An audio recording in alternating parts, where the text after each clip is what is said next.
¿Cómo se le ocurrió? No le puedo decir. Él habrá sentido algo que lo tenía que hacer, seguramente una inspiración del Espíritu Santo, porque ya Pablo VI en un momento lo había hecho, otro año de la fe, y fue una época muy tumultuosa. Pablo VI dijo aquella frase: el humo de Satanás ha entrado en la iglesia, ¿no? Una época muy difícil, y él en ese año de la fe redactó ese bellísimo credo del pueblo de Dios. Pienso que estos tiempos no son más tranquilos que aquellos, ¿no? Y también hay otra pista que podemos seguir. El Papa suele hablar de actitudes que en el fondo son idolátricas, ¿no? Como el relativismo, el narcisismo, el consumismo. Son cosas totalmente alejadas de lo que es la adoración al verdadero Dios. Por lo tanto, son actitudes idolátricas, ¿no? Y en la sociedad actual se instalan continuamente nuevos ídolos llevados en el carro del consumismo, ¿no es cierto? Entonces la gente se engancha allí. Verdaderamente hay una necesidad muy grande de renovar la fe, de rezar el credo con el corazón, de decir creo en Jesús. Y el Papa de alguna manera nos dice lo que Pablo le decía a Timoteo: acuérdate de Jesucristo. O sea, en este año acuérdate de Jesucristo. Renovar la fe, revitalizarla. La respuesta a toda esta idolatría reinante solamente la da Jesús, y desde la cruz, que es desde donde Él reina.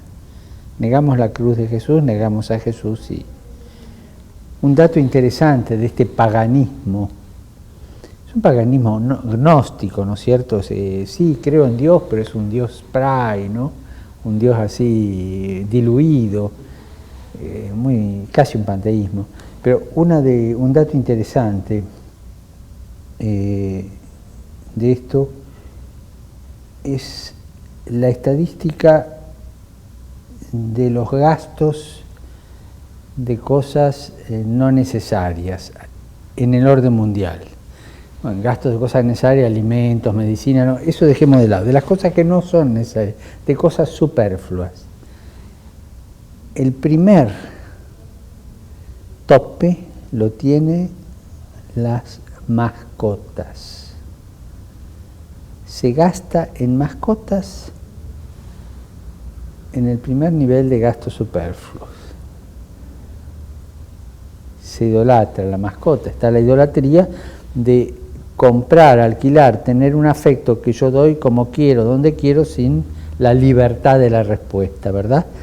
Es toda una caricatura del amor. Y el segundo puesto lo lleva la cosmetología, cosméticos.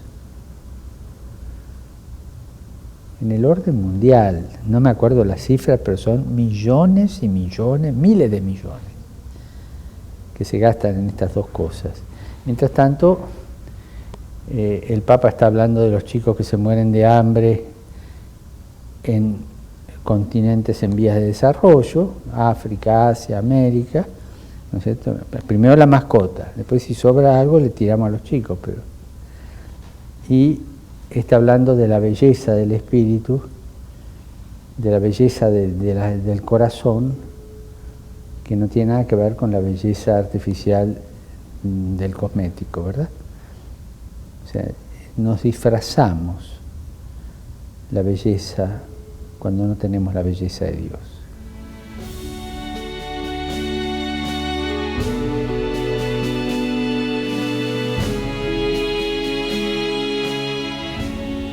Partamos de esto: las virtudes teologales son regalo puro, don puro, gracia pura, que te la dan en el bautismo y te sella el alma con esas tres virtudes, ¿no es cierto? O O sea, vienen con la inhabitación de la Trinidad a tu corazón.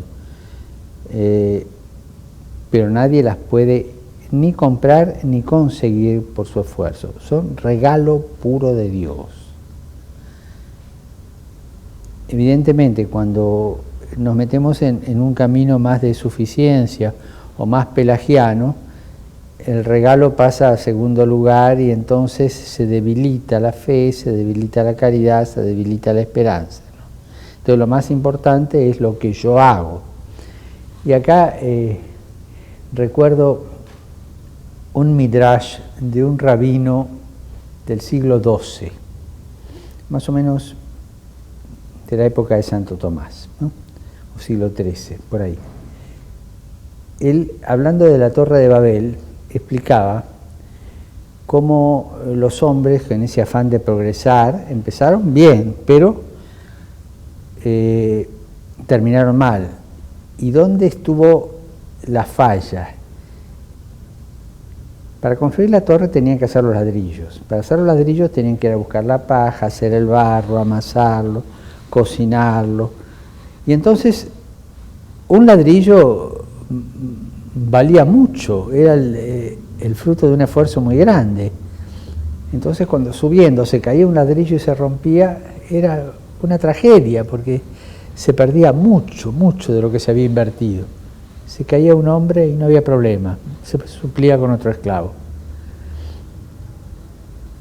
Cuando nosotros buscamos con esta actitud de tipo suficiente o pelagiana de edificarnos nosotros las referencias de fe, de esperanza y de caridad y no recibir ese don que se nos da, terminamos despreciando la imagen de Dios, que es el hombre, creado a imagen y semejanza. Eso como línea general. Y respecto a la primacía de la caridad, evidentemente la fe, una vez que uno contempla, desaparece, por eso desaparece San Pablo. Y la esperanza es esperar esa ancla, una vez que uno llegó a la orilla, saca el ancla, ya está, no tiene necesidad. En cambio la caridad es la consumación total de ese germen puesto en el bautismo, y por eso permanece.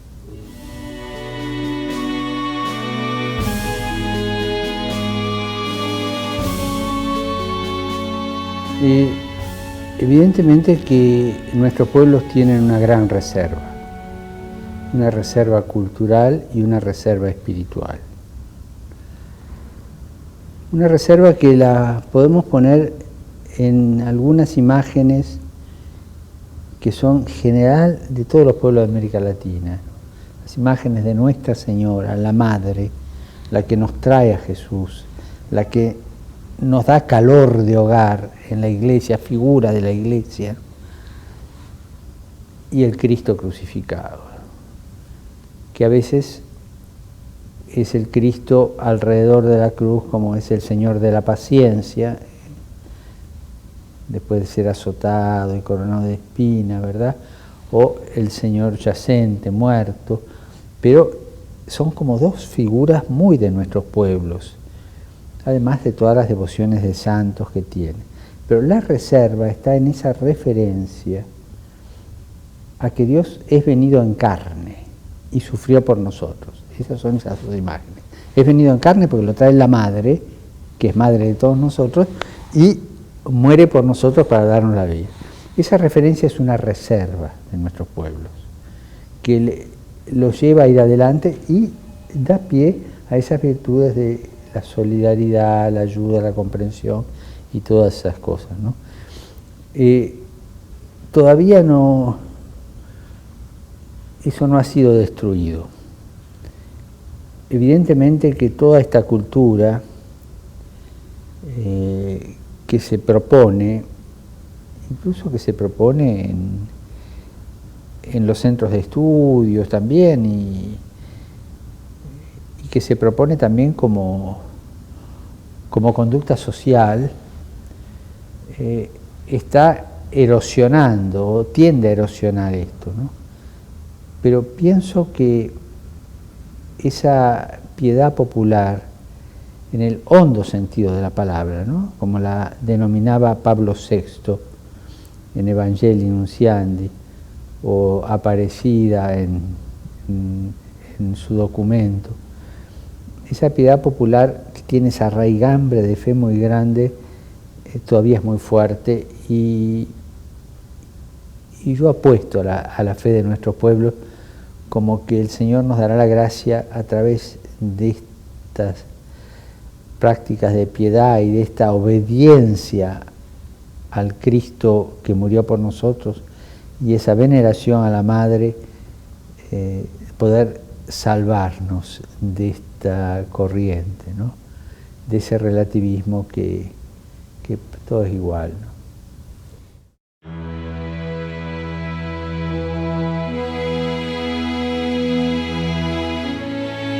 Yo le dejaría una pregunta, ¿no? ¿Cómo rezás? Sí, Padre, yo rezo, yo le pido a Dios, le doy gracias a Dios o a Jesús, pido ayuda. ¿Nada más?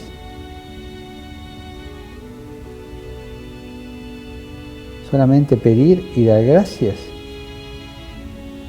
Te pregunto sobre dos modos de oración. ¿Alabás a Dios? ¿Das alabanza a Dios porque es tan grande? Como lo hacemos en la misa, en el Sanctus de la misa. Pero eso, ¿con tu corazón lo haces cuando te pones en la presencia de Dios? La otra pregunta. ¿Adorás a Dios? ¿Te anonadás frente a ese Dios grande y lo adorás porque es el único Dios? Para fortalecer la fe, que tu oración, además de ser pedigüeña, porque hay que ser muy pedigüeño, el católico es muy pedigüeño, además de ser pedigüeña y de ser agradecida, que tu oración sea alabadora y adoradora de Dios.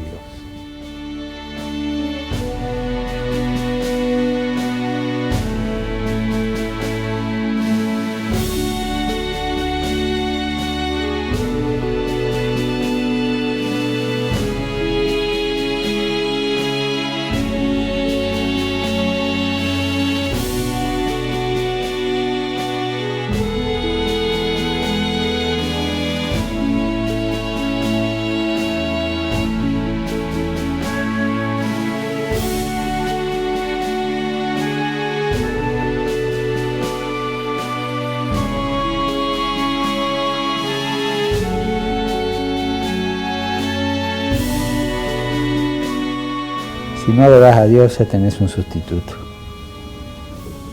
Cualquiera, no sé cuál será. Una mascota, un cosmético, no sé.